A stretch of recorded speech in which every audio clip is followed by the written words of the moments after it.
दोस्तों, कहानी की शुरुआत होती है 1968 में एक कपल आयरिस और पोल से। पोल आयरिस को सरप्राइज करने आज ही खुले स्काई व्यू रेस्टोरेंट टावर में लेकर आया। आयरिस को विश्वास नहीं हो रहा था कि उन्हें आज ही यहाँ टेबल मिल गया है। वो लोग भरी लिफ्ट में खड़कर ऊपर गए। आयरिस को ऊपर जाते जाते ही डर लग रहा था। उसने सुना कि रेस्टोरेंट अपने टाइम से 5 महीने पहले ही तैयार हो गया है, तो आयरिस और एंशियस होने लगी। पर अंदर जाते ही रिसेप्शनिस्ट उन्हें कह देता है कि हम आपको जगह नहीं दे पाएंगे। ये सिचुएशन काफी ऑकवर्ड हो गई, तो आयरिस पोल को सीधा बार की तरफ ले चलती है। और यहीं पोल को याद आया कि आयरिस तो ऊंचाई से डरती है। जिसके बाद पोल आयरिस के लिए शैंपेन लेने चला गया और पीछे से आयरिस को ऊंचाई देख उल्टी आ गई। वो जल्दी से वॉशरूम की तरफ भागती है और तभी वहाँ एक झूमर का टुकड़ा गिरा। तो आयरिस को उल्टियाँ करते देख एक औरत ने कहा कि कौन सा महीना चल रहा है। आयरिस बोली नहीं नहीं, पर बाद में उसे रियलाइज हुआ कि वो प्रेग्नेंट है। जिसके बाद पोल आयरिस को टावर के सबसे ऊपर ले गया। वो यहाँ ला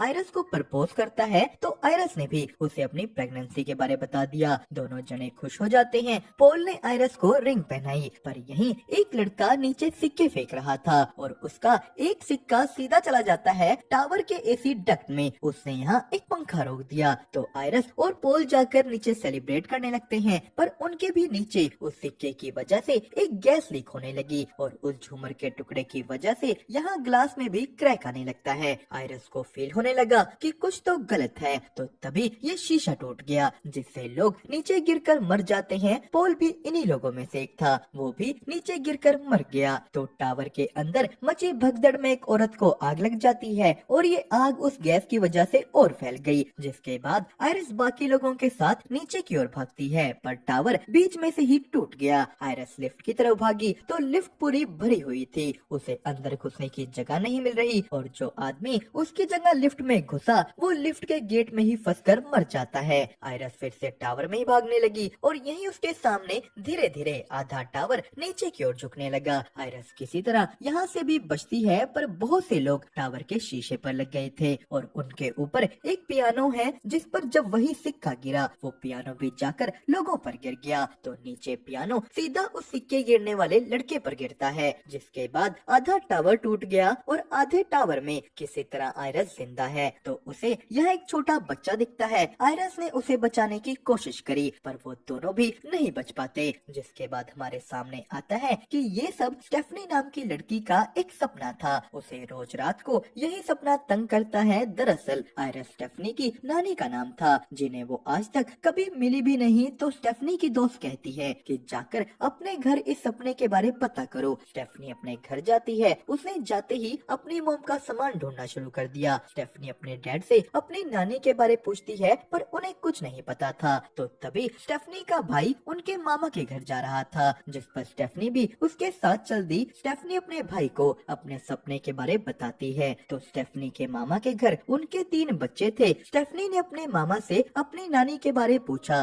कि मुझे उनसे जुड़ा एक सपना आता है किसी स्काई व्यू रेस्टोरेंट के बारे। जो सो स्टेफनी के मामा शौक हो गए। वो कहते हैं कि आयरिस का मानसिक संतुलन ठीक नहीं है, तुम भी हमारी तरह उनसे दूर रहो। स्टेफनी के मामा ने बताया कि पोल की मौत के बाद आयरिस पूरी तरह पागल हो गई थी। वो मुझे और तुम्हारी माँ को घर में ही बंद रखती थी, डर के मारे कि हमें कुछ हो जाएगा। जिसके बाद सीधा पुलिस ने आकर हमें घर से बाहर निकाला और हम उनसे दूर रहने लगे। पर उसके बाद भी वो हमें लोगों की मौतों के बारे अलग अलग खत भेजती थी। हमें थक कर फिर से अपना घर बदलना पड़ा। स्टेफनी के मामा उसे साफ कह देते हैं कि तुम आयरिस की परछाई से भी दूर रहो। पर स्टेफनी जिद करके अपनी मामी से आयरिस की डिटेल मांगने लगी। यहाँ उसे आयरिस का एड्रेस और उसकी फोटो मिलती है। स्टेफनी सीधा आयरिस के घर गई। ये घर एक सुनसान जगह में काफी प्रोटेक्टेड तरीके से बनाया गया था। आयरिस ने स्टेफनी के बारे सुन उसे कहा कि अपना फोन बाहर ही रख कर आओ। जिसके बाद ये गेट्स खुले। स्टेफनी आसपास लगी सारी प्रोटेक्शन को देखती है। वो आयरिस के घर के अंदर गई, जहाँ आयरिस उसे देखकर खुश तो हुई, पर वो उसे अपनी मर्जी से हिलने तक नहीं दे रही। वो बड़ी सावधानी से स्टेफनी को बिठाती है। उसे पता लगा कि स्टेफनी की माँ स्टेफनी को 10 साल की उम्र में ही छोड़ गई थी और अब स्टेफनी को आयरिस के सपने आ रहे हैं। जिस पर आयरिस ने कहा कि वो तुम्हारा सपना नहीं, मेरा पूर्वाभास था जो सालों पहले मुझे उस रेस्टोरेंट में आया था। यहाँ हमें पता लगता है कि आयरिस ने उस टावर पर पहले ही फ्यूचर देख लिया था। वो उस बच्चे को सिक्का फेंकने से रोकती है, सब लोगों को टावर के शीशे के बारे बताती है, जिससे सब लोग बच गए। पर मौत को हारना पसंद नहीं था। उसने उस दिन टावर में मौजूद सभी लोगों को मार दिया। बस अभी तक वो आयरस तक नहीं पहुंच पाई, क्योंकि इतने सालों में आयरस उसे चकमा देना सीख गई थी। पर अब कैंसर उसे भी मार डालेगा। तो तभी यहाँ एक लेंस पर सनलाइट पड़ने की वजह से आग लगनी शुरू हो जाती है। पर आयरस ने इस चीज को देख लिया। वो स्टेफनी को कहती है कि मुझे तुम्हें इस किताब से सब कुछ सिखाना होगा और उसके लिए तुम्हें यहीं रहना होगा। पर स्टेफनी को ये चीज मंजूर नहीं थी। वो यहाँ से जाने लगती है। आयरस कहने लगी कि मैं मरने वाली हूँ, अब तुम्हें ही हमारे परिवार को मौत से बचाना होगा। पर स्टेफनी उसे एक पागल समझने लगती है। तो आयरस ने हिम्मत कर अपने घर से बाहर कदम निकाले। वो कहती है कि बस ये किताब ले जाओ। आयरस ने कहा कि तुम्हें मुझ पर विश्वास नहीं है ना, तो ये देखो।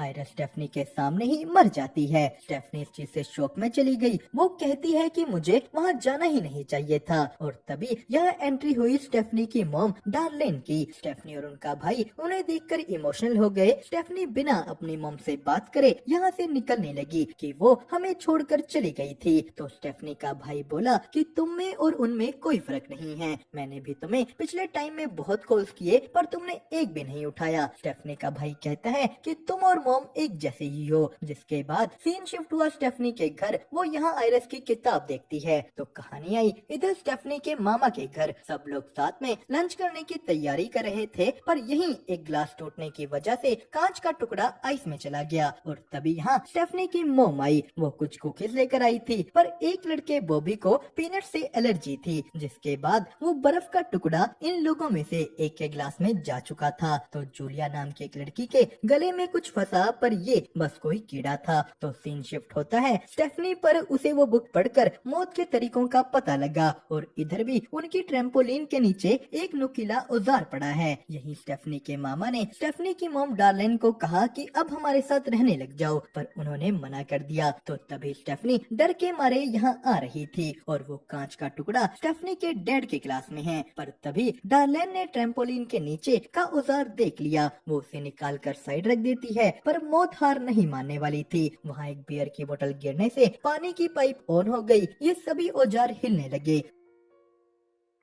और तभी यहाँ स्टेफनी आ जाती है, जिसके सामने ही वो कांच का टुकड़ा जमीन पर गिरा और उस पर उसके मामा का पैर पड़ा। तो उनके गिरते ही एक घास काटने वाली मशीन उन्हें मार डालती है। जिसके बाद उनका भी फ्यूनरल हुआ। अब स्टेफनी को आयरस की सारी बातों पर विश्वास हो गया था। उसे आयरस की बुक में एक जेबी नाम के आदमी का पता लगा, जो अभी तक जिंदा है। स्टेफनी ने सब बातें अपने पूरे परिवार को बताई कि मौत उन टावर में मौजूद सभी लोगों और उनकी फैमिली सबको मार चुकी है। और इसने ये काम उसी ऑर्डर में किया है जिस ऑर्डर में उस टावर में लोग मरने चाहिए थे। मतलब पहले मौत सबसे पहले मरे आदमी को मारती है और फिर उनके पूरे परिवार को मारती है। तो यही सब करने में मौत को कई साल लग गए। आयरस ने उसे अभी तक रोक रखा था, पर अब वो आयरस के परिवार के पीछे आ चुकी है। उनके मामा सबसे बड़े थे, तो सबसे पहले वो मरे और अब बारी उनके बड़े बेटे एरिक की है। बस स्टेफनी के डैड और मामी ही सेफ थे, क्योंकि उनका आयरस से खून का रिश्ता नहीं है। पर कोई भी स्टेफनी की बातों पर विश्वास नहीं करता। वो सब लोग उस पर गुस्सा हो गए। सब लोग उसके घर से चले जाते हैं। तो स्टेफनी की मॉम ने भी उसे कहा कि मुझे पता है कि ये सब तुम्हें सच लग रहा है, पर ऐसा नहीं है। तो सीन शिफ्ट हुआ एरिक पर।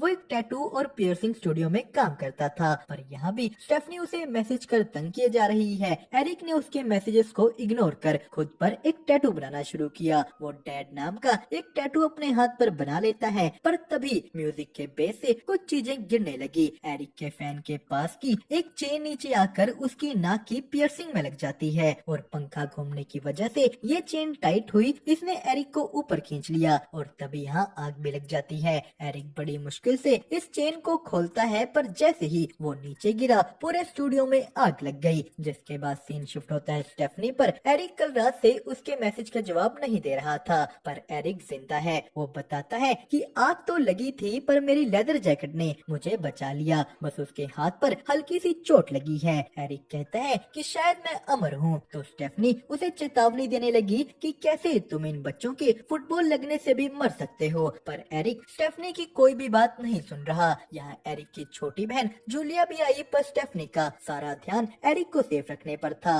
एरिक स्टेफनी की इन बातों का मजाक उड़ाने लगा तो पीछे से जब जूलिया यहाँ से गुजरी, वो फुटबॉल लगने की वजह से कचरे के डब्बे में गिर इस ट्रक के अंदर पहुँच जाती है। स्टेफनी और बाकी उसे बचाने भागे। स्टेफनी ट्रक के ऊपर चढ़ती है तो एरिक ट्रक ड्राइवर को रुकने को कहता है, पर जूलिया ट्रक के अंदर ही दबकर मर गई। स्टेफनी इस चीज से रोने लगती है। उसने कहा कि ये मेरी गलती है, मैं ही मौत के पैटर्न को अच्छी तरह नहीं समझ पाई। तो स्टेफनी की मामी कहती है कि गलती तुम्हारी नहीं मेरी है, और यही सामने आया कि एरिक का बाप कोई और था। एरिक का जन्म उसकी माँ और किसी और आदमी के अफेयर की वजह से हुआ था, यानी उसका भी आयरिस के साथ कोई खून का रिश्ता नहीं है। मतलब अब ऑर्डर में बारी बॉबी की थी। बॉबी बोला मेरी मदद करो स्टेफनी। स्टेफनी का भाई भी बोला कि हाँ, तुमने सब कुछ पहले ही प्रेडिक्ट कर लिया था। स्टेफनी कहती है कि हाँ, आयरिस की बुक में मौत के तरीके पहले से ही हैं। तो वो लोग उस मौत से बचे रहने वाले आदमी जेबी की बात करने लगे। स्टेफनी की मॉम कहती है कि मॉम मुझे इस आदमी के बारे लेटर लिखती थी, वो किसी रिवर करके हॉस्पिटल में काम करता है। जिसके बाद वो सभी लोग इस हॉस्पिटल की ओर चल दिए। स्टेफनी बॉबी को ध्यान से ले जा रही थी तो एरिक आकर कहता है कि आपकी वैन में पीनट बटर होगा, उसे भी बाहर निकालिए। वो पीनट बटर बाहर फेंकता है। अब एरिक भी बॉबी को बचाने के लिए इनके साथ ही चल दिया।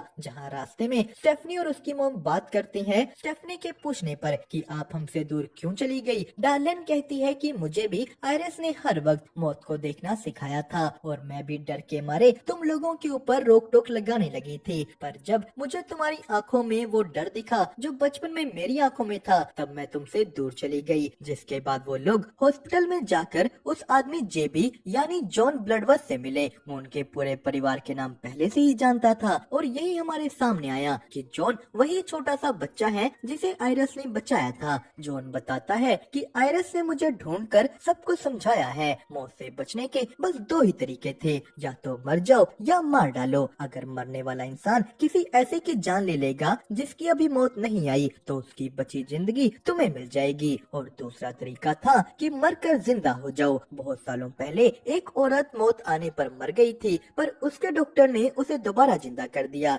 जिससे मौत उसका पीछा छोड़ देती है। पर ये करना बहुत ही खतरनाक था। तो जॉन ने कहा कि आयरिस के उस पूरे अभाव में उसके बाद मैं मरता हूँ, यानी आयरिस के परिवार के मरने के बाद जॉन भी मर जाएगा। उसने कहा कि जितनी जिंदगी बची है उसे खुलकर जियो। तो एरिक बॉबी को कहता है कि हम तुझे मारकर फिर जिंदा कर देंगे, यही एक ऑप्शन है। अब वो लोग किसी और को मारकर उसकी जिंदगी तो नहीं ले सकते थे ना। बॉबी और एरिक जाकर एक पीनट वाली स्नैक खरीदते हैं जिसे खाकर बॉबी मर जाएगा और हॉस्पिटल के डॉक्टर्स उसे फिर जिंदा कर देंगे। पर ये स्नैक निकलते निकलते ही अटक जाता है। एरिक गुस्से में फ्रिज को पीटने लगा। वो फ्रिज को हिलाकर जबरदस्ती ये स्नैक निकालता है तो तभी उनका दरवाजा जोर से बंद करने से एक बटन दब एमआरआई मशीन ऑन हो गई और हमें दिखाया गया कि इस मशीन के पास मेटल की चीजें नहीं रखनी होती। जिसके बाद एरिक बॉबी से उसका एपी पेन ले उसे एक व्हील चेयर पर बिठाता है। उसने बॉबी को ये पीनट वाली स्नैक खिलाई। इस स्नैक का असर होना शुरू हुआ। बॉबी तड़पने लगा तो तभी एरिक को फोन आता है और ये फोन मैग्नेटिकली एमआरआई मशीन पर जाकर लगा, जिसने उसकी पावर और बढ़ा दी। एमआरआई मशीन एरिक की सारी पियर्सिंग खींच लेती है, व्हील चेयर के जरिए उसे भी खींच लेती है। जिसके बाद जब बॉबी अपना एपीपेन लेने एरिक की बॉडी की तरफ बढ़ा, बाहर से हॉस्पिटल का बाकी सामान अंदर आ जाता है और इसने बॉबी को भी मार डाला। तो हमारे सामने आता है कि मौत ने एरिक को इसलिए मारा था क्योंकि उसने मौत से पंगे लिए। जिसके बाद अब बारी थी स्टेफनी के परिवार की। वो लोग बचने के लिए आयरिस के घर जाने का प्लान बनाते हैं कि वहाँ हम मौत से बच सकते हैं। स्टेफनी की मॉम ने कहा कि अगर मैं सारा टाइम उस कैबिन में रहूंगी तो मौत तुम्हारे पीछे नहीं आएगी। जिस पर स्टेफनी अपनी मॉम को सही सलामत मौत से बचाते हुए उस कैबिन तक छोड़ने निकल गई। पर यही स्टेफनी की जेब से वो टावर वाला सिक्का गिरा था जो एक बूढ़ी औरत ने उठा लिया। तो सीन शिफ्ट होता है आयरिस के घर के बाहर। स्टेफनी को अंदाजा हो गया कि मौत अपनी चाल चलने वाली है, तो वो गेट को तोड़ते हुए यहाँ अंदर घुसी। पर इसी समय स्टेफनी की सीट बेल्ट टूटकर अटक जाती है और वहाँ घर के ऊपर भी हल्की सी आग लग गई। ये आग तेजी से फैलकर घर के अंदर एक गैस में चली जाती है जिसने पूरे घर को ब्लास्ट कर दिया और इसी के झटके से स्टेफनी की वैन तालाब में चली गई, जहां से स्टेफनी सीट बेल्ट अटकी होने की वजह से नहीं निकल पा रही। तो स्टेफनी की आधी जली मोम किसी तरह उसके भाई को आजाद करती है, पर उसके आजाद होते ही मौत ने स्टेफनी की मोम को मार डाला। स्टेफनी का भाई जाकर पानी में से स्टेफनी को निकालता है। स्टेफनी की सांसें रुक चुकी थी तो उसका भाई किसी तरह उसे फिर जिंदा करता है। मतलब उन्होंने ये करके मौत के चक्रव्यूह को तोड़ डाला। जिसके बाद सीन शिफ्ट होता है कुछ दिनों आगे। स्टेफनी का भाई अपने प्रॉम के लिए तैयार हो रहा था, पर यहीं तभी उस बूढ़ी औरत के पर्स से वो सिक्का गिरता है। ये सिक्का जाकर एक रेलवे ट्रैक पर अटक गया। तो तभी इधर एक डॉक्टर स्टेफनी को बताता है कि तुम मरकर जिंदा नहीं हुई, तुम उस वक्त बस बेहोश हुई थी। जो सुन स्टेफनी डर गई और तभी उस सिक्के की वजह से एक ट्रेन पटरी से उतरकर उन दोनों की तरफ आई और वो दोनों भाई बहन भी मर गए। तो दोस्तों इसी के साथ हमारी ये कहानी होती है यहीं पर खत्म। आपको इसकी एक्सप्लेनेशन कैसी लगी हमें कमेंट करके जरूर बताएं। साथ ही साथ वीडियो को लाइक और चैनल को सब्सक्राइब करना मत भूलिएगा।